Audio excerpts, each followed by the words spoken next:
क्या बात है मम्मी, आप इतना मुस्कुरा क्यों रही हो? बात ही कुछ ऐसी है, तुम्हारी नानी का कॉल आया था, आज उन्होंने हमें बुलाया है, कल को हम सब नाना नानी के घर जा रहे हैं। फिर ये सुनकर तो राहुल ज्योति की खुशी आसमान छू गई। गर्मियों के दिन थे और गर्मियों की छुट्टियां भी चल रही थीं।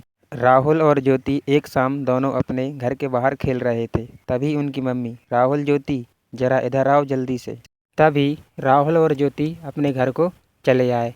अपनी मम्मी को मुस्कुराते हुए देखकर बोले, चलो पैकिंग शुरू कर देते हैं, नाना नानी के गांव चलते हैं और एंजॉय करते हैं। फिर क्या, दूसरे दिन सुबह सब लोग जल्दी नाना नानी के गांव के लिए निकल पड़े।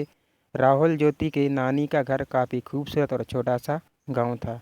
जैसे ही नाना नानी के घर पहुंचे तो उनके स्वागत के लिए नाना नानी तैयार खड़े थे। राहुल ज्योति को नाना नानी बोले, राहुल ज्योति आ जाओ, हमारे पास को आ जाओ। फिर राहुल और ज्योति नाना नानी के पास जाकर उनसे लिपट गए। फिर खास नाना नानी की बनाई हुई स्वादिष्ट खाना खाकर राहुल ज्योति ने थोड़ी देर आराम किया और फिर दोनों अपने नाना नानी हाल का मजा लूटने के लिए तैयार हो गए। ये लो, तुम दोनों के लिए मैंने खास इमली का रस बनाया है, इसे जल्दी से पी लो, इसे गर्मी में पिया जाता है। नानी की बनाई हुई इमली का रस पीकर तो राहुल ज्योति एकदम खुश हो गए। फिर नानी जी ने एक आम के पेड़ पर बड़ा सा झूला टांगा। फिर राहुल ज्योति झूला पर बैठ गए और झूला झूलते झूलते हवा में बातें करने लग गए और फिर नाना जी के साथ घूमने चले गए।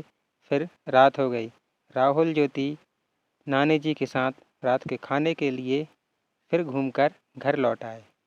नानी जी, मैं आपके हाथों से खाऊंगा।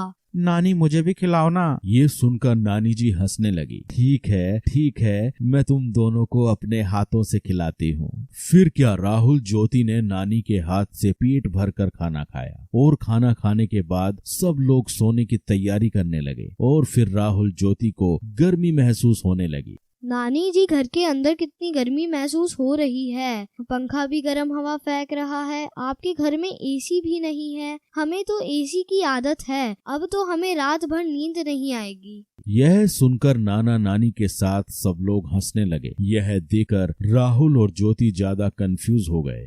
आप सब हंस क्यों रहे हो? हमने कुछ गलत कह दिया क्या? ना बेटा ना, तुमने कुछ गलत नहीं कहा। छोटा सा तो हमारा गांव है, हमारे पास एसी कैसे होगा बेटा, लेकिन हमारे पास एक ऐसा एसी जरूर है जो तुम्हारे शहर में नहीं होगा। नानी जी ने फिर जाकर छत पर गद्दे बिछाए और सोने लगे। नानी, हम भी आपके पास सोएंगे। हाँ, तुम दोनों मेरे पास सो जाओ, आओ सो जाओ। फिर क्या, खुले आसमान के नीचे थोड़ी हवा में राहुल और ज्योति आराम से नानी के पास सो गए और नानी से कहानियां सुनते सुनते दोनों को प्यारी नींद आ गई।